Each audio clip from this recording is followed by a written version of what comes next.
Hello friends, welcome to more creative. दोस्तों, आज दिनांक 19 दिन सोमवार है। वही हिंदी में नपौष और कृष्ण पक्ष की 11वीं है।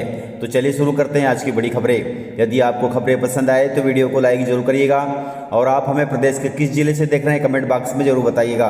दोस्तों, मध्य प्रदेश विकास दर में देश में प्रथम आया है, अर्थात मध्य प्रदेश की विकास दर देश में सबसे ज़्यादा है। दोस्तों, मध्य प्रदेश की विकास दर देश के सभी राज्यों में सबसे ज़्यादा है। अभी फिलहाल मध्य प्रदेश की विकास दर 19.76% है। प्रदेश के पास एक नहीं अनेक उपलब्धियां हैं। अधिकांश क्षेत्रों में प्रदेश देश में सबसे नंबर 1 आया है। देश की जीडीपी में हमारा योगदान पहले 3.6% था, लेकिन आज 4.6% हो गया है, जो कि बहुत अच्छी बात है। दोस्तों, शिवराज सरकार अब मंडी शुल्क में छूट देने की तैयारी कर रही है, जिससे किसानों तथा व्यापारियों को मिलेगा बड़ा लाभ। दोस्तों, दाल की बढ़ती कीमतों पर आमजन और व्यापारियों के हित में बड़ा फैसला लेते हुए सरकार मंडी शुल्क हटाने का विचार कर रही है। इसके लिए जल्द ही प्रस्ताव कैबिनेट में लाया जाएगा और कैबिनेट में पास होते ही इस पर अमल कर दिया जाएगा। दोस्तों, इसका फायदा यह होगा कि मध्य प्रदेश में एक तरफ जहां दाल सस्ती होगी, वहीं दूसरी तरफ दाल इंडस्ट्री के सामने उत्पन्न समस्या का भी समाधान किया जाएगा। माना जा रहा है कि 1-2 दिन में ही छूट की घोषणा सीएम शिवराज सिंह चौहान द्वारा की जा सकती है। दोस्तों, आपको बताते चलें कि मध्य प्रदेश में अभी मंडी शुल्क 1.70% है और पड़ोसी राज्य गुजरात, महाराष्ट्र, गोधरा, जलगांव, नागपुर तथा हिम्मतनगर की दाल यहां बिक रही है। अब मंडी शुल्क घटने से आमजन को दाल सस्ती मिलेगी और व्यापारियों की भी समस्याओं का समाधान होगा। दोस्तों, गरीबों को मिलेंगे अब जमीन के पट्टे। इसके लिए सीएम शिवराज सिंह चौहान ने की बड़ी घोषणा के तहत सीएम शिवराज सिंह चौहान ने कहा कि मध्य प्रदेश में 4 जनवरी से मुख्यमंत्री भू आवासीय अधिकार योजना के अंतर्गत गरीबों को जमीन का पट्टा दिया जाएगा। गाँव में जिनके पास रहने के लिए जमीन नहीं है, ऐसे लोगों को जमीन का मालिक बनाया जाएगा। 4 जनवरी को मैं अभियान शुरू कर रहा हूँ। सारे आवेदन हमने बुलाए। ऐसे गरीबों को गांव में फ्री में रहने का पट्टा देके जमीन दी जाएगी। बोलो मिलना चाहिए तो बोलिए भारत माता की। दोस्तों, मध्य प्रदेश में चुनाव के चलते भाजपा में बदलाव के संकेत मिल रहे हैं। नरेंद्र सिंह तोमर की बढ़ सकती है भूमिका, जो कि अभी केंद्रीय कृषि मंत्री हैं। दोस्तों, मिशन 2023 की तैयारी में जुटी भाजपा इन दिनों चुनावी नैया पार लगाने के लिए सत्ता और संगठन में नए सिरे से कसावट लाने की तैयारी कर रही है। कार्यकर्ताओं में जान फूंकने के लिए पार्टी जहां संगठन स्तर पर अनुभवी लोगों को कुछ अहम जिम्मेदारी दे सकती है, वहीं सरकार का चेहरा भी बदला जा सकता है। दोस्तों, गुजरात फार्मूले के आधार पर सत्ता विरोधी रुझान को कम करने के लिए पार्टी नेतृत्व इसका फाइनल रोडमैप भी तैयार कर रहा है। भारतीय जनता पार्टी मिशन 2023 को सफल बनाने के लिए केंद्रीय कृषि मंत्री नरेंद्र सिंह तोमर की प्रदेश में भूमिका बढ़ा सकती है।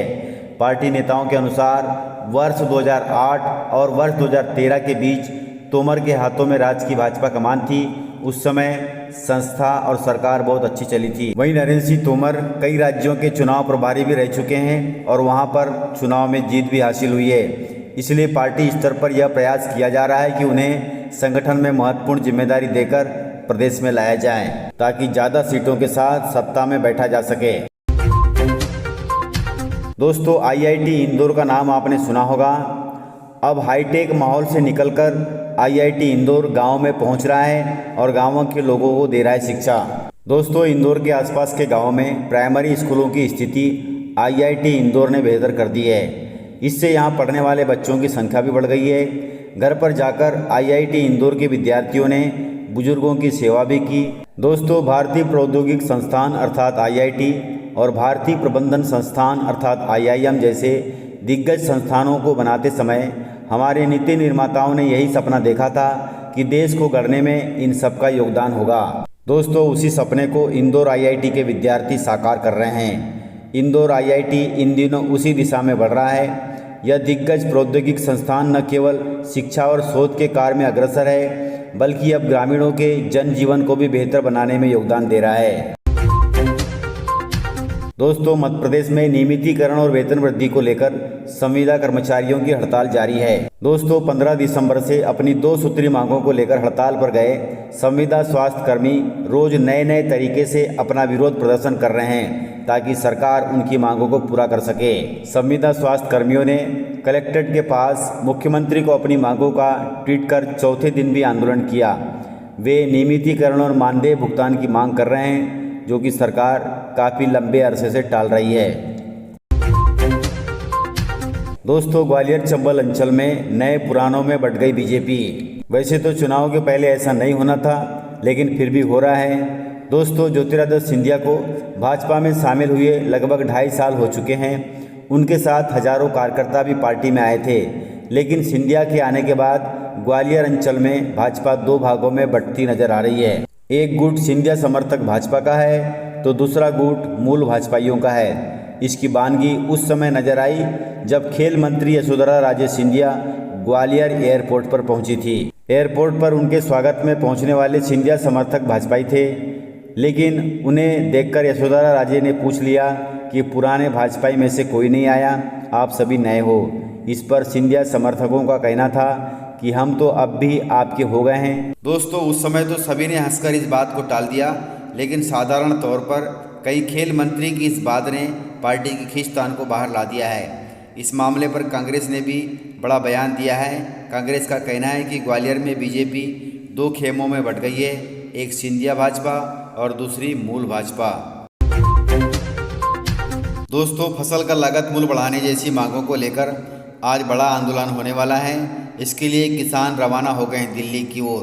दोस्तों, भारतीय किसान संघ के बैनर तले खंडवा जिले के 1000 से ज़्यादा किसानों ने दिल्ली की ओर कूच कर लिया है। रविवार सुबह ट्रेन से किसान नेता दिल्ली के लिए रवाना हो गए। वहीं रेलवे स्टेशन पर किसानों ने शक्ति प्रदर्शन भी किया।